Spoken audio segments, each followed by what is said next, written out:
사랑하는 형제자매 여러분, 오늘 우리의 삶을 비추는 영원한 진리의 말씀 앞에 함께 서게 된 것을 기쁘게 생각합니다.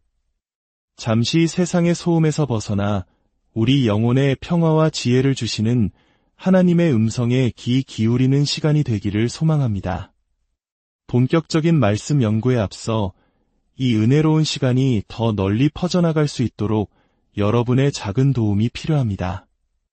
지금 좋아요와 구독을 눌러주시는 것은 단순히 채널을 응원하는 것을 넘어 아직 어둠 속에 있는 다른 영혼들에게 희망의 빛을 전하는 귀한 사역에 동참하는 일입니다. 여러분의 손길을 통해 이 말씀이 꼭 필요한 누군가에게 전달될 것이라 믿습니다. 여러분의 삶에 하나님의 크신 축복이 늘 함께 하시기를 기도합니다. 오늘 우리가 함께 깊이 묵상할 말씀은 성경 전체를 관통하는 핵심이자 기독교 신앙의 심장과도 같은 구절, 바로 요한복음 3장 16절입니다. 아마 이 자리에 계신 분들뿐만 아니라 교회를 다니지 않는 분들조차 한 번쯤은 들어보셨을 가장 유명한 성경 구절일 겁니다. 하지만 우리는 이 짧은 한 문장 속에 담긴 하나님의 광대하고 깊은 사랑의 신비를 얼마나 이해하고 있을까요? 이 말씀이 선포된 배경을 먼저 살펴보는 것이 중요합니다. 어느 날 밤, 한 남자가 조용히 예수님을 찾아왔습니다. 그의 이름은 니고데모. 그는 평범한 사람이 아니었습니다. 당시 유대 사회의 최고 의결기구였던 산헤드린의 공회원이었으며 수많은 사람들에게 율법을 가르치던 이스라엘의 존경받는 스승이었습니다. 그는 당대 최고의 지성과 신학적 지식을 갖춘 엘리트 중의 엘리트였습니다. 예수님께서도 그를 이스라엘의 선생이라고 인정하실 정도였죠. 니고데모는 다른 동료들의 눈을 피해 밤에 예수님을 찾아와 심오한 신학적 토론을 기대했을 것입니다. 그러나 예수님께서는 그의 기대를 완전히 뒤엎으셨습니다. 예수님은 신학 논쟁에 들어가시는 대신 대화의 핵심을 꿰뚫으시며 그의 발밑을 송두리째 흔드는 말씀을 던지셨습니다. 사람이 거듭나지 아니하면 하나님의 나라를 볼 수 없느니라 상상해 보십시오. 평생을 율법을 연구하고 가르치며 살아온 최고의 학자에게 당신은 처음부터 다시 시작해야 합니다. 이로부터 다시 태어나지 않으면 당신이 아는 모든 것이 헛됩니다. 라고 말씀하신 것입니다. 니고데모는 큰 충격에 빠져 사람이 늙으면 어떻게 날 수 있사옵나이까?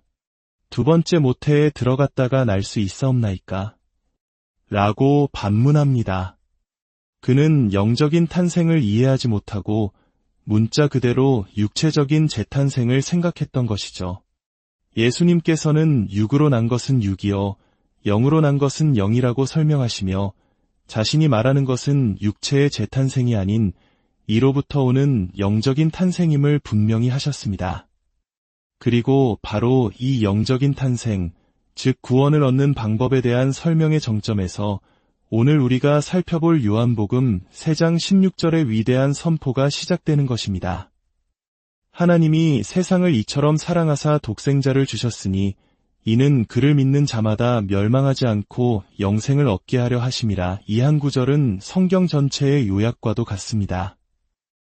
이 안에는 성경이 말하고자 하는 가장 중요한 진리들이 모두 담겨 있습니다. 이제 우리가 너무나 잘 안다고 생각했던 이 말씀을 한 걸음 더 깊이 들어가 헬라어 원문의 의미까지 살펴보며 그 속에 숨겨진 보석들을 캐내 보도록 하겠습니다. 첫째, 하나님께서 우리를 구원하시는 동기가 무엇인지 분명히 밝힙니다. 바로 사랑입니다. 하나님이 세상을 이처럼 사랑하사, 여기서 이처럼에 해당하는 헬라어는 그 사랑의 정도와 방식이 인간의 상상을 초월하는 지극히 열정적이고 강렬한 사랑임을 강조합니다. 당시 유대 율법주의 사회에서는 하나님의 공의와 심판이 더 강조되었을지 모릅니다. 그러나 예수님께서는 모든 것의 시작이 그 어떤 자격이나 조건도 없는 하나님의 일방적이고 뜨거운 사랑임을 선포하고 계십니다. 둘째, 그 사랑의 대상이 누구인지를 말합니다. 바로 세상입니다. 여기서 세상을 의미하는 헬라어 코스모스는 단순히 우리가 발 딛고 사는 행성을 넘어 이 땅에 살아왔고 살고 있으며 앞으로 살아갈 모든 인류를 의미합니다. 하나님께서는 특정 민족이나 선택받은 소수가 아닌 모든 인간을 사랑하셨습니다. 그런데 여기서 우리는 질문해야 합니다. 하나님은 왜 그들을 사랑하셨을까요? 그들이 사랑받을 만한 자격이 있었을까요? 성경은 그 반대라고 말합니다. 창세기로 돌아가 보면 하나님께서는 자신의 형상대로 인간을 창조하셨습니다. 하나님의 형상이란 팔다리와 같은 외적인 모습이 아니라 의지, 지성, 감정, 도덕적 이성과 같은 내적인 인격을 의미합니다. 하나님께서 인간에게 이토록 고귀한 자유의지를 주신 이유는 우리를 프로그램된 로봇으로 만들고 싶지 않으셨기 때문입니다. 하나님은 우리와 인격적으로 교제하며 무엇보다도 우리의 자발적인 사랑의 응답을 받기 원하셨습니다. 진정한 사랑은 선택의 자유가 있을 때만 가능하기 때문입니다. 그러나 최초의 인간 아담과 하와는 그 자유의지로 하나님을 사랑하는 대신 하나님을 거역하는 길을 선택했습니다. 그들은 하나님의 성품을 의심하게 만드는 사탄의 거짓말을 믿었고 하나님과의 관계를 스스로 끊어버렸습니다. 그 결과 하나님께서 경고하신 대로 죽음이 찾아왔습니다. 내가 먹는 날에는 반드시 죽으리라 하신 말씀처럼 그들은 즉시 영적으로 죽었습니다.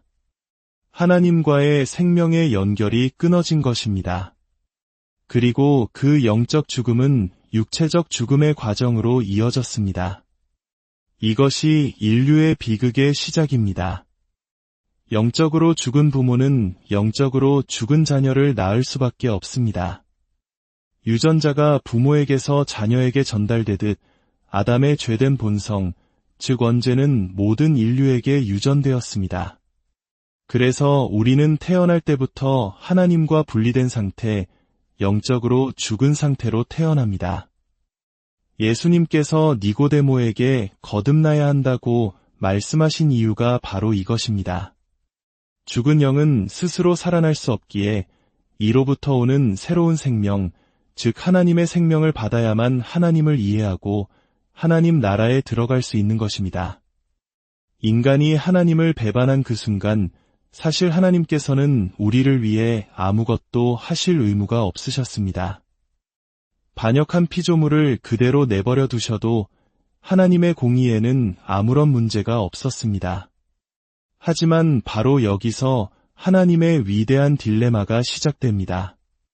어떻게 하면 자신의 절대적인 공의를 훼손하지 않으면서 동시에 이 타락한 인간을 향한 사랑을 표현할 수 있을까? 하나님께서는 자신의 한 가지 속성을 이루기 위해 다른 속성을 타협하실 수 없는 완전한 분이십니다. 하나님은 사랑이시니 모든 죄를 그냥 눈감아 주실 거야라고 말하는 것은 하나님의 거룩하심과 공의로우심을 무시하는 것입니다. 죄에 대해서는 반드시 심판이 있어야 하는 것이 하나님의 절대적인 공의입니다. 이 딜레마에 대한 하나님의 해결책, 그것이 바로 성경 전체를 관통하는 구원의 계획이었습니다. 성부, 성자, 성령 삼위일체 하나님께서는 영원 전부터 이 계획을 세우셨습니다. 그 계획은 바로 성자 하나님께서 친히 인간의 몸을 입고 이 땅에 오셔서 우리를 대신하여 하나님의 공의로운 심판을 받으시는 것이었습니다. 죄의 삭은 사망이기에 누군가 죽어야만 했습니다. 그러나 죄인이 다른 죄인을 위해 죽을 수는 없습니다. 오직 죄 없으신 분만이 우리를 대신할 수 있었습니다. 우리는 태어날 때부터 하나님을 향한 소외감과 적대감을 가지고 태어납니다. 마치 제가 신학교 시절에 한 친구에게 돈을 빌리고 갚지 못했을 때와 같습니다. 약속한 날짜가 다가오자 그 친구의 얼굴을 보기가 불편해지고 일부러 그를 피해 다니기 시작했습니다. 그 친구는 아무 말도 하지 않았지만 제 마음속의 빚이 우리 사이를 갈라놓은 것입니다. 우리와 하나님과의 관계도 이와 같습니다. 우리의 죄라는 빚이 우리로 하여금 하나님을 피하게 만듭니다. 그런데 어느 날 그 친구가 저를 찾아와 웃으며 말했습니다. 혹시 그 돈 때문이라면 걱정 마.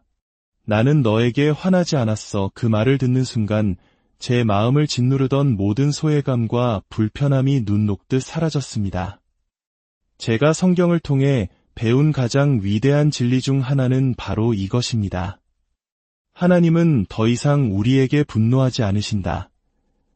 왜냐하면 하나님께서는 우리를 향한 모든 진노를 자신이 가장 사랑하는 독생자 예수 그리스도께 쏟아부으셨기 때문입니다.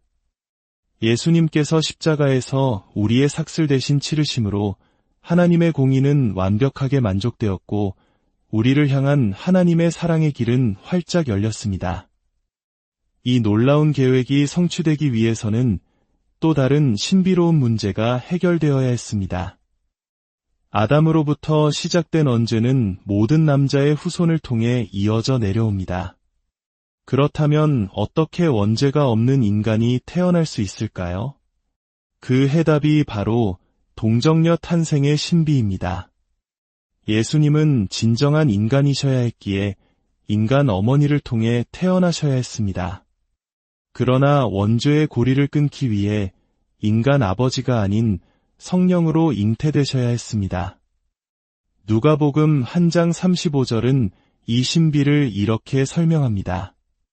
천사가 마리아에게 말합니다. 성령이 내게 임하시고 지극히 높으신 이의 능력이 너를 덮으시리니 이러므로 나실 바 거룩한 이는 하나님의 아들이라 일컬어지리라. 잘 보십시오. 예수님께서 하나님의 아들이라 불리십니까? 그것은 그분이 어느 시점에 창조되었기 때문이 아닙니다. 이 구절은 명확히 말합니다. 성령의 능력으로 잉태된 그 거룩한 후손, 즉 마리아의 태에서 자란 그 인간 아기 예수가 하나님의 아들이라 불릴 것이라는 의미입니다. 이것은 영원하신 성자 하나님께서 인간의 육신을 입으신 그 특별한 방식을 설명하는 칭호인 것입니다. 다시 요한복음 3장 16절로 돌아옵시다. 하나님이 세상을 이처럼 사랑하사 독생자를 주셨으니 이는 그를 믿는 자마다 멸망하지 않고 영생을 얻게 하려 하심이라. 이 구절은 하나님의 사랑 이야기의 완결판입니다. 우리를 향한 하나님의 열정적인 사랑이 동기가 되어 타락하고 하나님을 등진 이 세상을 구원하시기 위해 자신의 전부인 독생자를 내어주시는 엄청난 희생을 치르셨습니다. 그리고 우리에게 요구하시는 것은 단 한 가지, 바로 믿음입니다. 그 아들을 믿는 자마다 죄로 인한 영원한 멸망에서 벗어나 하나님과 함께하는 영원한 생명을 선물로 받게 될 것이라는 약속입니다. 사랑하는 여러분, 요한복음 3장 16절은 그저 벽에 걸어두는 아름다운 글귀가 아닙니다. 이것은 나를 향한 하나님의 연애 편지이며 나의 생명을 구원하는 능력의 말씀입니다. 이 말씀이 오늘 여러분 각자의 마음 깊은 곳에 새겨지기를 축원합니다. 하나님의 그 크신 사랑이 그 아들을 내어주시기까지 한 그 희생이 바로 나를 위한 것이었음을 깨닫는 은혜가 있기를 기도합니다. 그리고 그 사랑에 믿음으로 응답하여 멸망이 아닌 영생의 기쁨을 누리는 복된 삶을 살아가시기를 주님의 이름으로 간절히